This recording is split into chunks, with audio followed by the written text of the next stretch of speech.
Et bonjour à vous, j'espère que vous allez bien. Bonjour à toi particulièrement qui me regarde aujourd'hui pour mon J2 sur 365 jours. Et pour fêter ça, j'avais envie en fait de communier avec la nature, ou du moins de raviver un petit peu mon corps. Donc je me suis lancé un autre défi aujourd'hui, que j'espère tenir quand même sur la durée, et c'était le propos de ma vidéo d'aujourd'hui. Donc mon défi en fait c'est de me remettre au sport. Donc je ne sais pas pour toi quelle est la place que tu donnes au sport, au corps par extension, puisque forcément le corps a son importance. Bon là j'en ai un peu tiré la langue, hein, parce que du coup les démarrages sont toujours un petit peu compliqués. Et justement je voulais un petit peu te parler en fait des rituels. Tu sais, les petits rituels en fait qu'on se met, et puis parfois on prend conscience en fait qu'on a des rituels qui sont aussi importants que notre planning quotidien. Du coup on a des rituels qui prennent plus de place finalement que notre logistique, notre boulot, etc.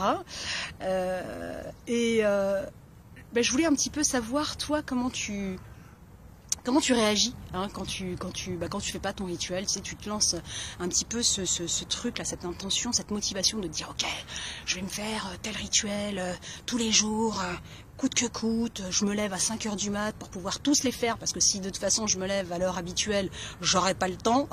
Donc finalement tu finis par ne plus dormir pour avoir le temps de faire tes rituels. Voilà, je voulais savoir un petit peu comment tout ça se vit de ton côté, parce que moi, pour ma part, j'ai pas mal de rituels. Je change assez souvent d'ailleurs de rituels, parce que je pense que nous évoluons et que au fil du temps, ce qui était valable en fait la veille ne l'est plus forcément en fait aujourd'hui. Mais surtout, j'ai constaté que lorsque je me collais moins la pression, c'est-à-dire je le fais en fait quand je le sens, tu vois. Et je le fais en me donnant aussi cette pression de le faire juste déjà 2 fois par semaine. Comme ça, au moins, si je tiens mes 2 fois par semaine, je peux m'auto-féliciter. Me dire, waouh, c'est top, Monia, c'est bien. Comme ça, en même temps, j'alimente ma partie confiance en moi, estime, etc. Et je fais d'une pierre deux coups sans me coller, en fait, trop la rate au courbouillon, justement.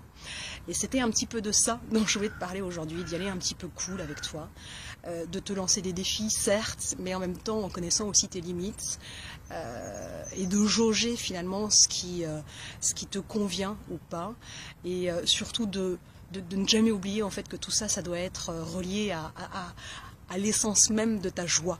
Voilà, ne jamais oublier ça. Plaisir et joie sont quand même les 2 ingrédients essentiels dans cette vie. Voilà, donc moi je vais continuer mon tour parce que j'y trouve du plaisir. Et je te souhaite une super journée.